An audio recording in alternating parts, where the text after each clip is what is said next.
All right, it's like 30 seconds after the previous video, and we'll just keep going with this. We're in what is known in the modern era as Book 7 of the Iliad, and Nestor has just encouraged the Achaeans to throw their lot to fight with Hector in a duel.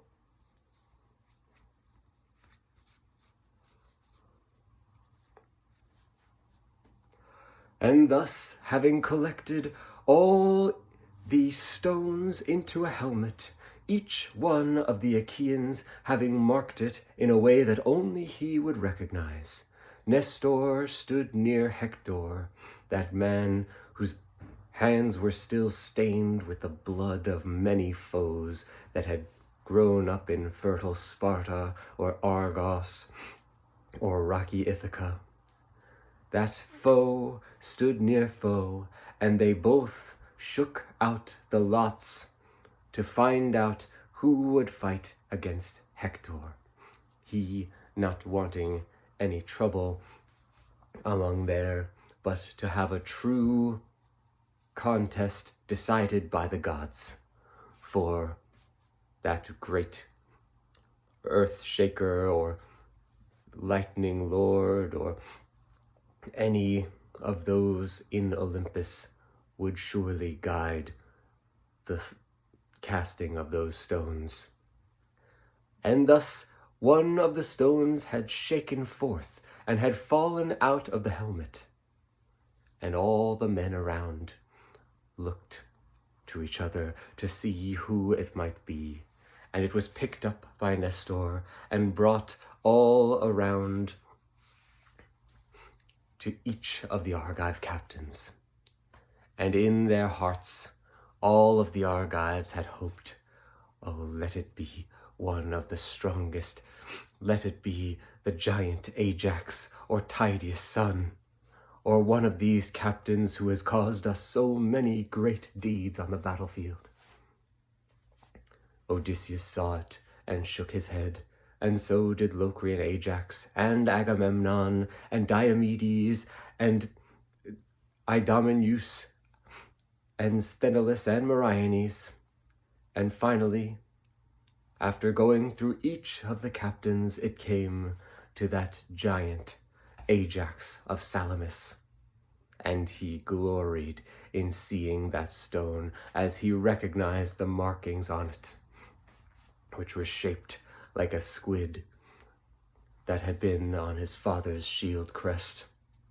And he saw that stone, and he rejoiced, and he said, "Glory be to me, Argives, as I have been chosen for this task by the gods themselves. O great Zeus has chosen me to fight against Hector of the shining helm, and he will find me no weakling, but someone to be feared, as I'll have this chance to truly show my arm in battle. Now, all you Argives, to yourselves or to the heavens, I care not, speak your prayers proudly.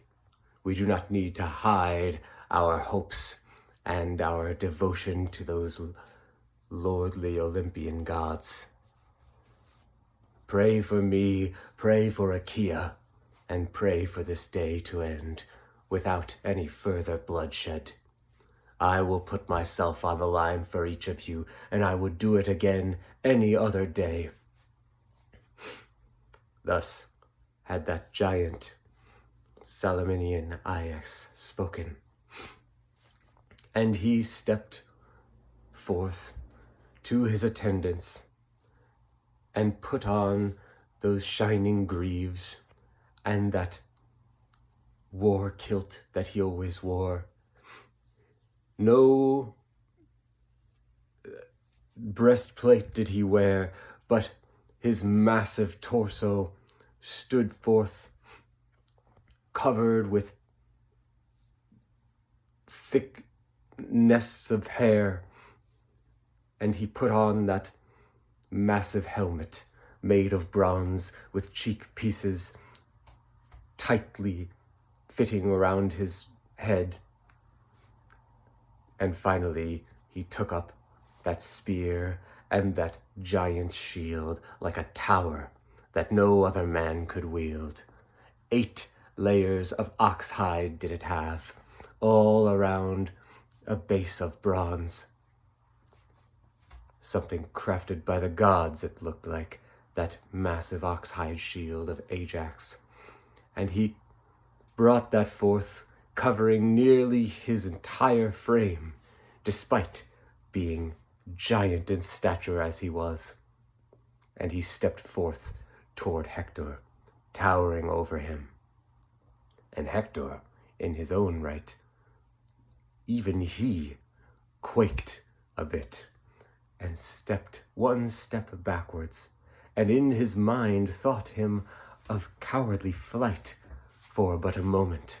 Such was the might and majesty of Aias as he stood before Hector.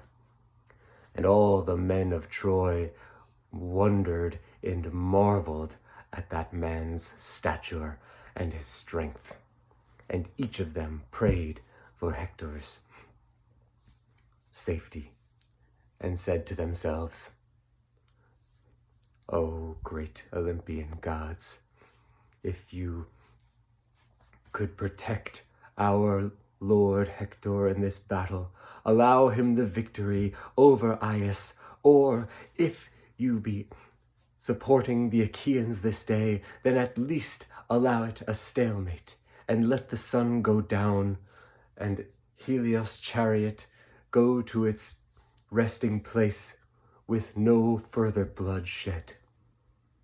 For we value Hector above any other soldier in our force. He is the shield that protects our city." And similar did the Argives pray for their man Aias, for though he be huge and in stature like a giant, still Hector had proven himself time and again on the battlefield, and neither man was safe from that thirsty blade that stood in each one's hand.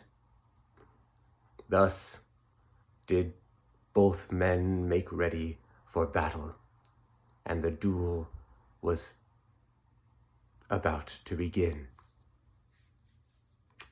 Still a bit stilted. I don't know. Some of these I can go a lot more fluidly, and some of them I just get caught up on what to say. I thought that was okay though.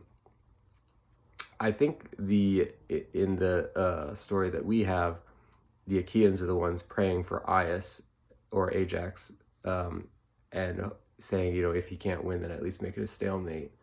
But I made it for the Trojans, which kind of makes more sense because in that moment, even Hector quakes in his boots, and it makes more sense for the Trojans to be praying for him rather than the other way.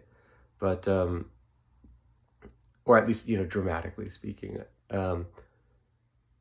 I thought the part where Nestor goes around and, tries to find whose stone it was, I kind of rearranged some of the chronology of it. In the one that we have, it says that Aias's lot jumped out as soon as it jumps out, and then it does the anticipation of who is it, and it's well, you said it was Aias or Ajax. I keep switching the names because Aias is the Greek name for Ajax, which is the Latin name for him. Everybody uses Ajax most of the time nowadays, but a lot of other ones use Aias still, and I kind of like switching between it, like how you would use the patronymic sometimes, like son of Tydeus, and then you'd use Diomedes other times. So I've been using both names. But yeah, there's a few times in the Iliad where it kind of it jumps ahead and tells you what the answer is before it really allows you to chew on the question. So I just kind of rearranged it for my own purposes. I do think there is a charm in that though, so I don't like to take out too many of those moments, or rather I put in a lot of those moments of my own where there's kind of an omniscient quality to it, because the people who are hearing these stories spoken already knew what's going to happen. Everybody who hears the the bard sing of whatever, the Aristaea of Diomedes, or the duel between Hector and Ajax is going to know what happens already. So they don't, it's not the same thing as like in a movie where you have to like preserve the dramatic tension or whatever. But I guess I'm just choosing which places I want to insert those like prophetic moments. But again, this one's also not my best work, but they can't all be, and I think it was decent. It's not my worst, I guess I would say. So let's just keep going with it and see how it goes.